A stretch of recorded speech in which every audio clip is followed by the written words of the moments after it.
is I want to discuss if you stop making your spouse's divorce their decision, right, responsible for restoring your sense of safety, what do you build on your side that gives reconciliation its strongest possible environment without begging for it? I want to discuss what we call the divorce capacity cycle. Okay? The divorce capacity cycle.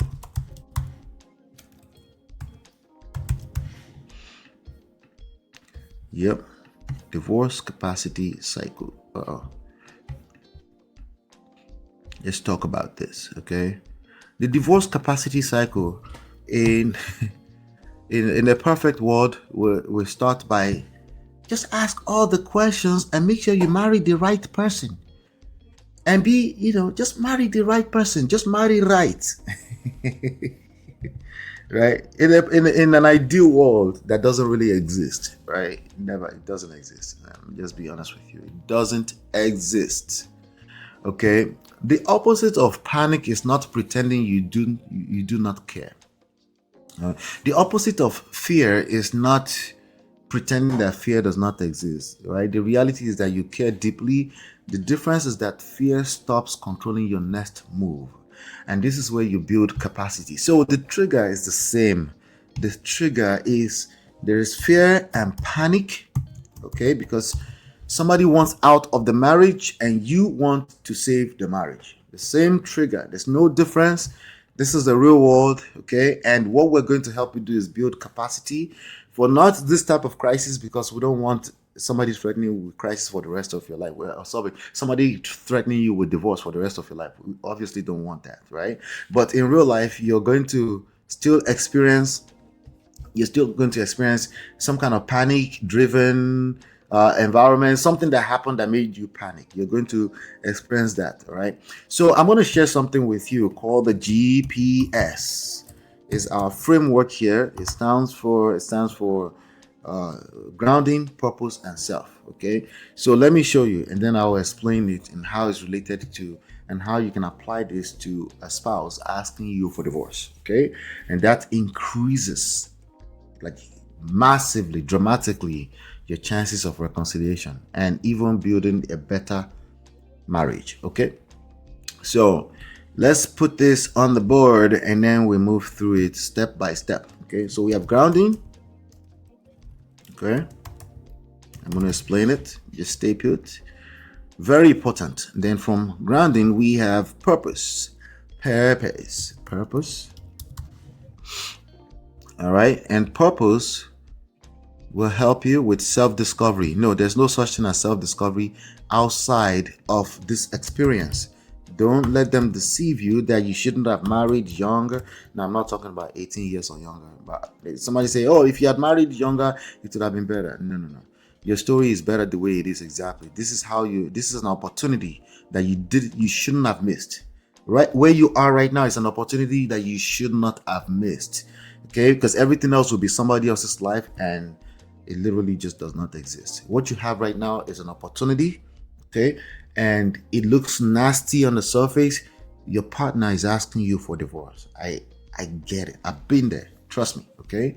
All right. I've been there. When it happened to me, I was somewhere around 36, 37 years old, 35, 37 years old, something like that. And it's my worst nightmare. Okay. I should have waited till 35 to marry, because suddenly I would discover what to do. No, you don't experience self-discovery until you've gone through the pain. So when we say purpose is pain driven, okay, you don't have what you don't have. You don't know what you don't know. Okay. All right. So when we say purpose is pain driven. How do I put this here? Let me see. Okay. Pain driven. I'm trying to separate them so they don't look confusing. Yes, let's do that properly, right? So self-discovery is only possible when you've had certain types of experience. Now, everybody's experience is different, but yours right now is an opportunity. That's what I'm trying to tell you, okay? And don't miss out on it. So the self-discovery is what allows you to create value. Okay, value. No, not moral values. I know you think you're better than the other person and they're just wrong for trying to eject themselves from your marriage that is so perfect, right? No, your moral values is essentially that's what became pride. All right, that subtle covert pride that you can see, because as far as you're concerned and as far as everybody that's outside of the marriage is concerned, you're such a humble person and they don't see, like, how could you guys divorce? But your partner is who knows what they've been experiencing. So the value we're talking about here is experiential value. You see it, but not just you, the other person, your environment, the people, the experiences you create also can feel it. All right. So when they feel it, especially if they're feeling it coming out of a crisis, that creates what we call curiosity. Curiosity is another word for attraction. Okay. I told you this is where we're driving at, right? All right. And they want to be friends with you suddenly again. Friendship, it's not like, friendships are not perfect, but when somebody is your friend, they cannot give you leeway. They allow you, they give you a lot of grace. Okay. They don't just allow you indefinitely, but they give you grace. They kind of when they make assumptions about what you're up to, they tend to think best case scenario as opposed to worst case scenario, or at least grace, so they can hear you out first before. But when you're in this crisis state where somebody is asking for divorce, they've concluded that nothing good is going to come out of this marriage again, and you need to build this guy right here is what you need to build. It's a process. You have to go through fear into grounding, as opposed to going the route of panic, right? Which makes you beg, argue, and all that kind of stuff, right? So this does not mean that you're not going to experience fear and panic again. It's probably not going to be in the form of divorce threats, but life can happen again is the point. But you know exactly what to do because you've experienced it. The more you go through this cycle, you go from fear to grounding. The more you do that, the more you create trust, right? Let me put that here. So right now, there's still, what you don't want to do is do things that will make them be more certain about their decision. You actually want to confuse them temporarily, right? Because they've made a decision that they want divorce, right?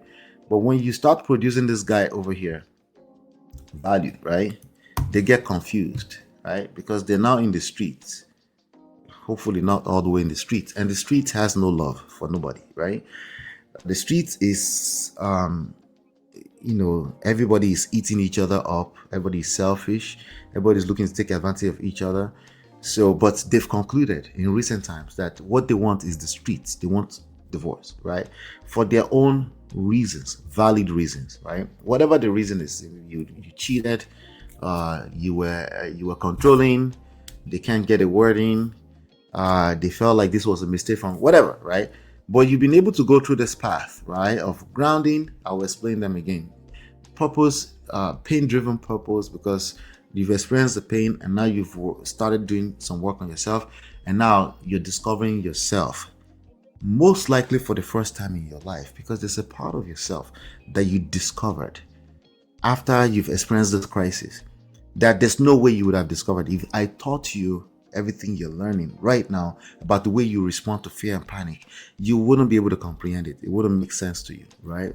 As a matter of fact, because you know what? Because of pride, right? So now, self-discovery, now you're creating value for the first time. You no longer say, well, how I feel is how I feel. You're no longer saying, well, the truth is the truth, because what do you mean by the truth? What's the source of truth, right? You no longer just focus on just your experience. Yes, you create a better experience for yourself, self-care, self-love, self-respect, dignity, right? But not just you can see it, everybody else can feel it. So when they feel that, when they compare that to the street, they are no longer sure of their decision to divorce anymore. So precisely, we have curiosity and attraction. Everything I just told you is easier said than done. Okay, so this is the framework, because it needs to be applied to your specific story. But let me go over that again real quick, just to make sure that we're getting this correctly. Okay, so your spouse says they want a divorce, and of course fear immediately consumes you. It starts producing movies about attorneys, right? This is crazy. All this the worst things that people go through when they go through divorce. We're talking about attorneys. We're talking about conversation with attorneys. What about your homes? How do you share the home, assets, children, custody, money, loneliness? Oof, loneliness, right?